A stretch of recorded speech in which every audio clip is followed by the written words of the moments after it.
Jonah, lumipat na. Bakit lumipat ng management?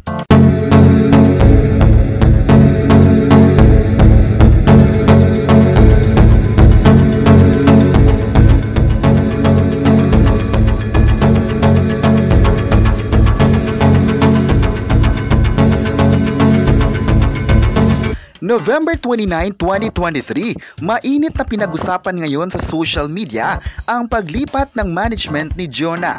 Ayon pa ng kapamilya, tiniyak niya na maayos ang kanyang pagpapaalam sa mga executive ng ABS-CBN at Star Music bago siya lumipat sa Viva Artist Agency, ang talent management arm ng Viva Entertainment. Naganap ang pagpirma ni Jonah ng exclusive contract sa Viva Artist Agency noong November 28, 2023. Sinaksihan ito ni na Viva Artist Agency Head Veronique Del Rosario Corpus at Viva Entertainment CEO and President Vic Del Rosario. Ikinuwento ni Jonah na una niyang natanggap ang tawag mula Viva Artist Agency noong 2015 pero hindi natuloy ang kanyang paglipat. Ayon pa niya, noong 2015 raw ipinatawag sa opisina ng Viva at nagkaroon naman sila ng pag-uusap pero hindi raw natuloy dahil nasa ABS-CBN na siya noon. Naging maganda naman raw ang posisyon niya sa Kapamilya Network. Tumawag raw uli ang Viva Artist Agency taong 2020 kaya noong panahon na iyon ay may ongoing project pa siya na ginawa sa Star Music. Masabi niya na hindi pa ito ang tamang oras para lumipat. Taong 2023 naman, tumawag na naman ito at sinabihan raw si Jonah kung ano ang pwede nilang mai-offer sa kanya. Kaya nasa Viva Artist Agency na siya. Nakaramdam daw ng kakaibang uri ng kaligayahan si Jonah nang mangyari ang pagpirma niya sa kontrata sa Viva. Ayon pa niya, noong nakaraang linggo raw, dumalaw siya sa opisina at nagkausap sila ni Vic at Ma'am Veronique. Masaya raw siya na nakaapak muli sa kanila. Andun daw ang masayang pakiramdam, pero nung araw ng contract signing, iba yung pakiramdam niya. Parang na-overwhelmed daw siya na nangyari ito sa kanyang buhay. Masaya daw siya at nagpapasalamat sa lahat. Excited din siya sa mga pwede niyang gawin sa Viva Artist Agency.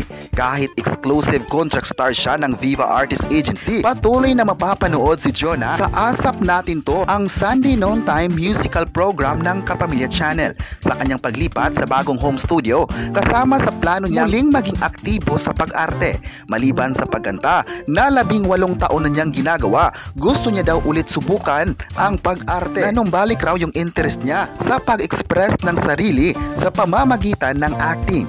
Nung huling acting assignment niya ay hindi na niya ito matatandaan. Pero ang huling acting assignment niya ay kasama niya rito si Glyza De Castro.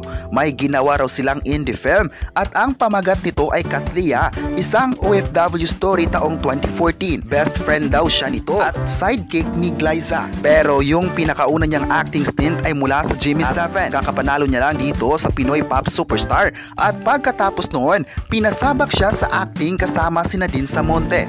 Isang pamagat ng program ay My Guardian Abby taong 2005 hanggang nagpartner na sila ni Gerald Santos na I Love New York taong 2006 ni na Julina Magdangal at Marvin Agustin. Isa daw itong napakagandang experience para sa kanya. May mga clip ding itinag sa kanya ng fans ni Gerald sa social media, tapos kapag napanood niya ito, parang ang cute daw tingnan. Ang sarap raw sa feeling na balikan ang mga ganong memories. Parang gusto niya muli subukan ng pag-arte. Malaki ang posibilidad na matupad ang wish ni Jonah dahil nagsalita si Vic Del Rosario na bibigyan ng movie project ang 34-year-old singer-actress. Dahil dito, marami sa mga fans ang nalungkot at meron din naman ang nasiyahan sa desisyon nito. Ayon pa sa nalungkot na mga fans, sana hindi lumipat si Jonah mula sa ABS-CBN to Viva Artist Agency dahil naaalagaan naman siya nito. Mula nang lumipat siya sa ABS-CBN, tuloy-tuloy na ang mga proyekto nito sa Kapamilya Network. Hindi natitingga ang mga gagawin niya at napabilang pa siya sa mga teleserye at siya ang kumanta nito. Marami na siyang kanta na ginawa sa bakuran ng ABS-CBN. May netizen pa nagsabing ngayon na wala na siya sa Kapamilya Network, maaapektuhan raw ang kasikatan ng Kapamilya. Malaki ang naitulong raw ng ABS-CBN sa mga project na ibinigay ng network. Sa halos 8 taon na namamalagi sa istasyon desisyon ay masasabi ng netizens na minahal siya ng network. Marami pang artista at singer sa ABS-CBN, ngunit mas nabibigyan pa rin siya ng priority nito. Ayon pa ng isa pang netizen, nasaktan sila sa desisyon na ito dahil minsan lang nilang makita si Jonah sa ABS-CBN dahil magkakaroon ito ng movie project sa bago niyang home studio.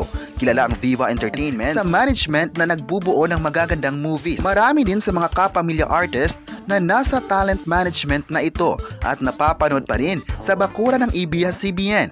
May netizen pa nagsabing di magandang desisyon ito para kay Jonah dahil umalis na siya at kung may project man sa kapamilya ay posibleng ibibigay ito sa mga loyal artist ng ABS-CBN. Marami pa naman raw artist na deserve mabibigyan ng project tulad na lamang ng pagkanta ng theme song ng teleserye. Thankful talaga si Jonah sa bago niyang home studio. Ayon pa ng netizens, nasiyan siya kay Jonah dahil sinunod nito ang gusto sa puso. Dapat kasi sa buhay, sundin kung ano ang gusto na sa tingin ay makakamit ang pagbabago ng sarili. Ayon pa sa isa pang netizen, hindi naman raw loyalty ang makakaahon sa buhay ng tao, kundi kung ano ang mga oportunidad na dumating na pwedeng tanggapin at subukan. Niniwala siya kay Jonah na makakamit pa nito ang gusto sa buhay, lalong-lalo na sa kanyang showbiz career. Alam niya kung gaano kahusay si Jonah dahil iniidolo niya ito sa mga shows sa Kapamilya Network. Tama raw sila dahil noon pa sa tingin nila hindi mananatiling matagal si Jonah sa ABS-CBN dahil beat pa rin ito ang pag-arte. At ngayon na nasa bagong studio na ito, papanoorin pa rin nila ang mga palabas na nag-iisang Jonah. Maalalang marami sa mga netizens ang tila proud sa nakamit ni Jonah sa ngayon. Magaling na singer at performer sa mga concerts at mga guestings sa mga sikat na programa ng ABS-CBN. Hindi raw maitatanggi na mahusay si Jonah at maraming mga recognitions ang natatanggap. Mula pa noong pandemya, panood si Jonah sa ibang istasyon, kabilang na ang TV5 at minsan na ding napabalita na lilipat na ito ng TV network sa GMA7 na dating network niya. Ngunit sa espekulasyon na ito, posible nang mapapanood si Jonah sa kahit anong istasyon. Ayon pa ng netizens, kung bukas nang mapapanood si Jonah sa ibang network, ay paniguradong mas dadami pa ang mga proyekto nito. Aabangan raw nila ang mga pasabog na mga proyekto ni Jonah. Magaling talaga si Jonah at deserve niya ang contract signing na ito. Ayon pa ng netizens, sana hindi siya babatikusin ng mga tao dahil ipinakita lang nito ang importansya na gusto niya sa buhay. Dapat raw ay maging masaya na lang lahat at susuportahan ang bago niyang studio. Naniniwala din ng mga netizens na maaalagaan siya ng Viva Artist Agency at bibigyan ng deserved projects. May netizen pa nagsabing sana hindi madidisappoint si Jonah sa kanyang desisyon. Kapag babalik naman siya sa ABS-CBN ay paniguradong hindi na siya mabibigyan ng spot. Marami din kasi sa mga artist ngayon ng ABS-CBN ang nangangailangan ng proyekto. Kayo, ano ang masabi nyo na lumipat na si Jonah?